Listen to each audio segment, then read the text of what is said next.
Shalom! Hoje eu estou aqui, nesta manhã, exatamente em uma rampa que desce para o deserto de Paran. O deserto de Paran é o local onde o povo de Israel ficou estacionado por 40 anos. Primeiramente, sob o comando de Moisés, eles se estabeleceram aqui até que o Senhor fizesse com que toda aquela geração morresse. Fosse julgada pela sua rebeldia por causa das águas de Mará e por causa de não ter aceito a opinião de Josué e Caleb. Após 40 anos de migração nesta região, Moisés já está bem velho e o povo de Israel segue em direção ao Oriente, rumo a Aravá. Ali, Josué começa a exercer o seu comando sobre o povo de Israel, ainda debaixo da autoridade de Moisés. Nesta região, Josué se estabeleceu como o futuro líder de Israel. Hoje, nós vamos conhecer o Vale de Paran e a montanha de Carcum, um dos locais mais prováveis para o Sinai bíblico. Vamos seguir adiante nos passos de Josué.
O Monte Carcum é, sem dúvida alguma, um dos grandes mistérios da arqueologia moderna.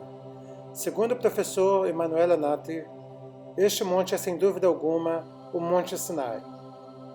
Em nossa jornada de hoje, nós estaremos revelando alguns dos detalhes que podem confirmar esta versão deste arqueólogo que trabalhou nesta região por mais de 30 anos. Esta montanha, que está localizada na região sul do Negev, também é conhecida como o Monte Paran. Ela está localizada exatamente entre duas ramificações do riacho de Paran e se destaca bastante de sua paisagem ao redor. Vejamos o que está escrito em Deuteronômio, capítulo 33, versículo 2. Disse, pois, o Senhor veio de Sinai e lhes subiu de Seir, resplandeceu desde o monte Paran e veio com 10 milhares de santos. À sua direita havia para eles o fogo da lei. Emanuel Anati encontrou também sobre a montanha de Paran milhares de figuras entalhadas em rocha. Esta é a maior concentração de figuras como esta desde a era da pré-história. Algumas delas nos fazem lembrar o candelabro de 7 braços, outras os escorpiões, as serpentes, e aqui podem ser vistos muitos santuários como esse, ao pé da montanha, que já era sagrada para as tribos de nômades há muito tempo atrás. Segundo Emanuel Anati, a palavra Sinai, que está na Bíblia, ela quer dizer a montanha do Deus da Lua.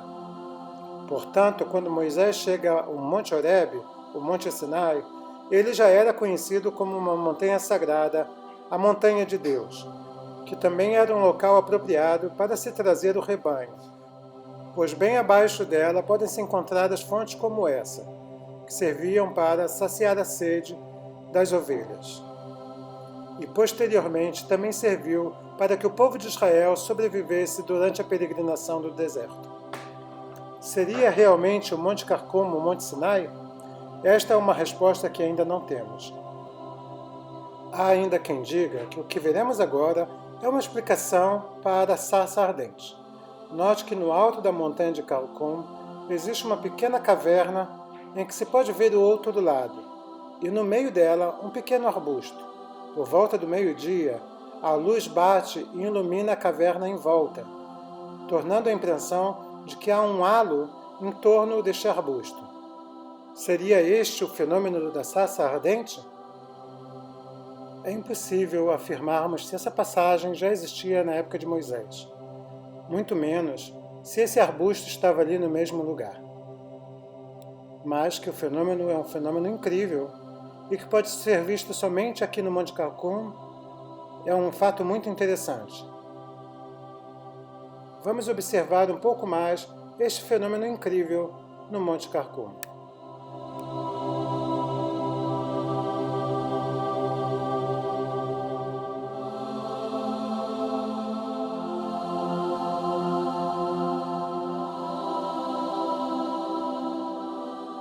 Vamos seguir adiante pelas páginas da Bíblia.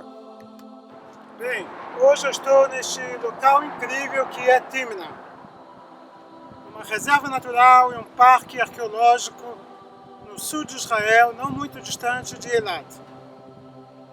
Neste local incrível, o povo de Israel acampou, de forma que as tribos eram divididas em torno da Arca da Aliança, em torno do tabernáculo.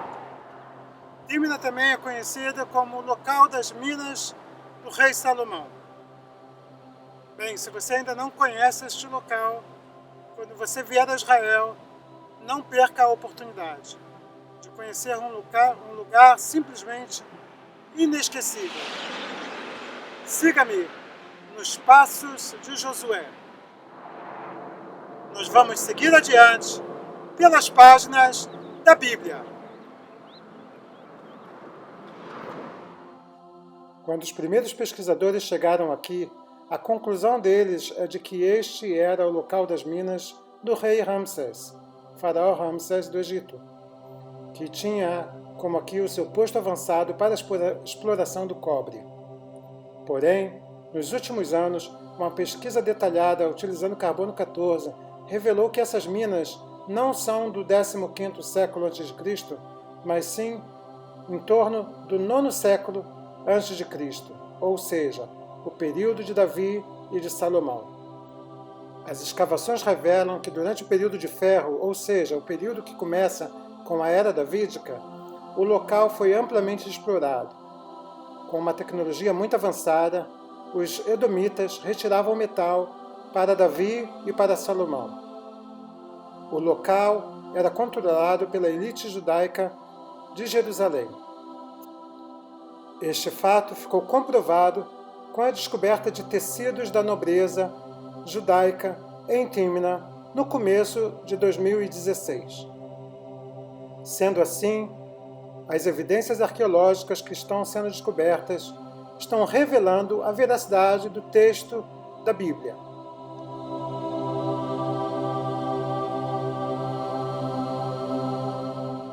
Aqui você pode ver o campo de trabalho dos edomeus e dos midianitas. Os edomeus e os midianitas prestavam serviço de retirada de metais das minas sob orientação dos oficiais israelitas, pagando imposto para o governo central de Jerusalém.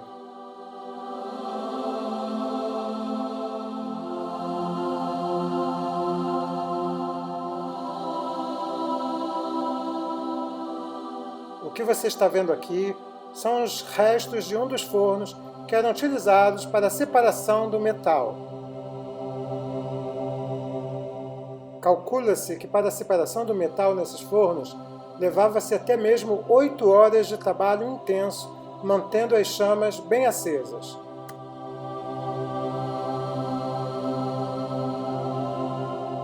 Agora você pode ver o que restou de um santuário dos midianitas, que trabalhavam nesta região.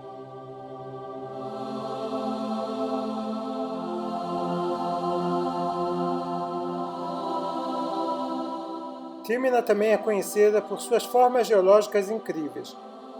parecem rostos esculpidos na rocha, porém são formações naturais do processo de erosão.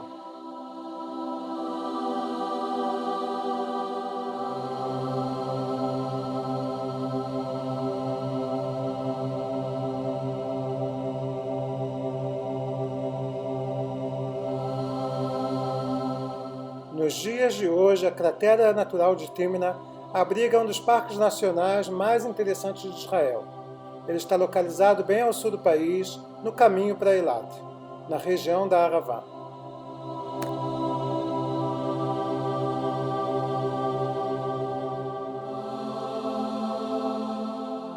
Em Timna também está localizado o modelo do tabernáculo em seu tamanho natural, de acordo com a descrição da Bíblia.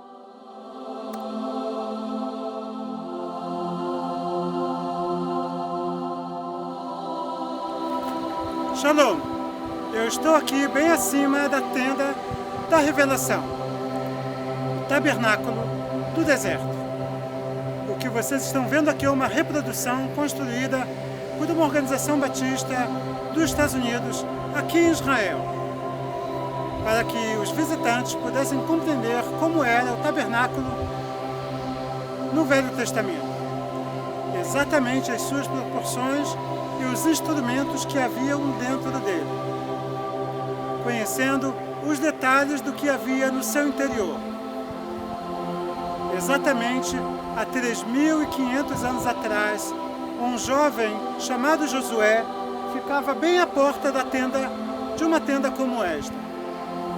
Desta forma, ele estava sendo discipulado, preparado para se tornar o próximo líder de Israel após Moisés. Josué provavelmente ouviu muitas das conversas de Moisés com o Deus Altíssimo.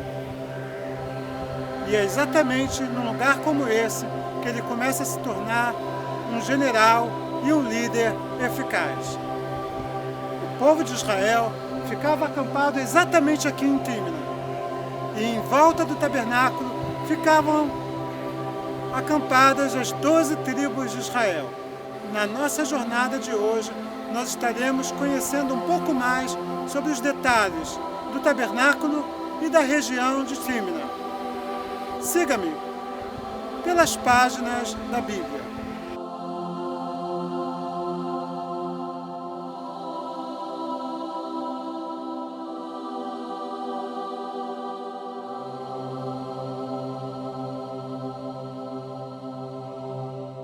Vejamos o que está descrito em Deuteronômio, capítulo 33, de 9 a 11. E quando Moisés entrava na tenda, a coluna de nuvem descia e ficava à porta da tenda, e o Senhor falava com Moisés.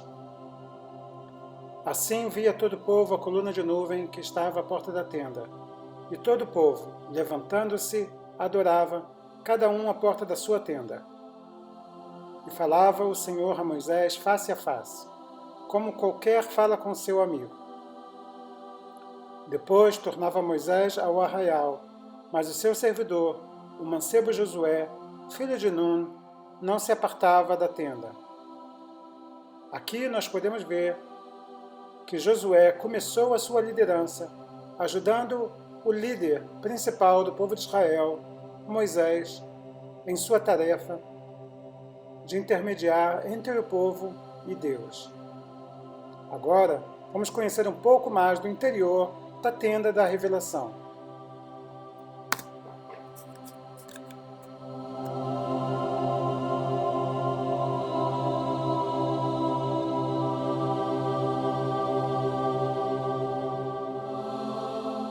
Foi ali, na tenda da revelação, que o jovem Josué foi se preparando para se tornar o futuro líder da nação de Israel, conhecendo não somente a tenda e seus utensílios, mas conhecendo o relacionamento pessoal que havia entre Moisés e Adonai.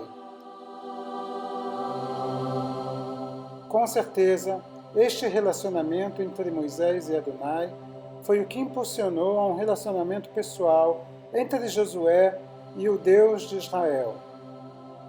Desta forma, nada mais natural do que ele se tornar o futuro líder deste povo, conduzindo-o às vitórias na conquista da Terra Santa. Aqui dentro do tabernáculo, você pode ver a mesa do incensário, a mesa dos pães da propiciação e entrar também naquilo que seria o Santo dos Santos, o local onde estaria a Arca da Aliança e onde a presença divina se manifestava a Moisés e posteriormente aos sacerdotes que dirigiam a vida espiritual do povo de Israel. O povo não podia entrar na tenda da revelação, somente os sacerdotes faziam isso. E no Santo dos Santos, somente o sumo sacerdote, com as suas vestes, que incluíam o efod, o peitoral, o urim e o tumim, o que você pode ver aqui nessa ilustração. Todos os dias eram trazidos aqui para a tenda da revelação o incenso dedicado ao Senhor e os pães da propiciação, que podem ser vistos à sua esquerda. Porém, somente uma vez por ano, o sumo sacerdote entrava com o sangue no Santo dos Santos. Esta pequena câmara era o lugar mais sagrado para o povo de Israel. Aqui ficavam os querubins e a Arca da Aliança. E dentro da Arca da Aliança ficavam as tábuas da lei, a vara de Arão e o maná. Era num lugar como este que há 3.500 anos atrás a glória do Senhor aparecia a Moisés e eles falavam face a face. Foi num ambiente como este que Josué se desenvolveu, conhecendo o relacionamento íntimo de Moisés e Adonai.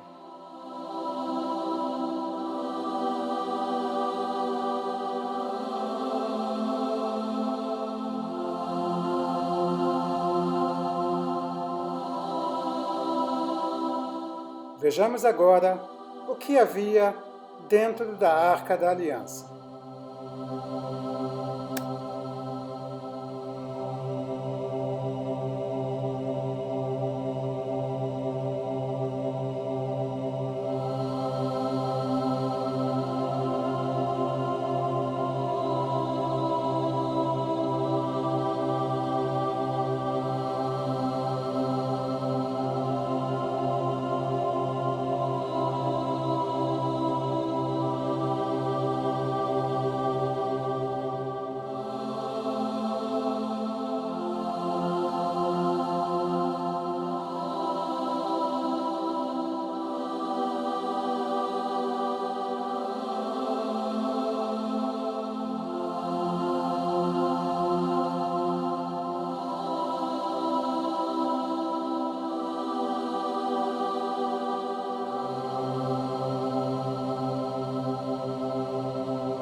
A minha esperança é que nesta jornada pelo Vale de Paran você possa ter aprendido um pouco mais sobre o fundo histórico da Bíblia. Nós vamos seguir adiante pelas Escrituras Sagradas.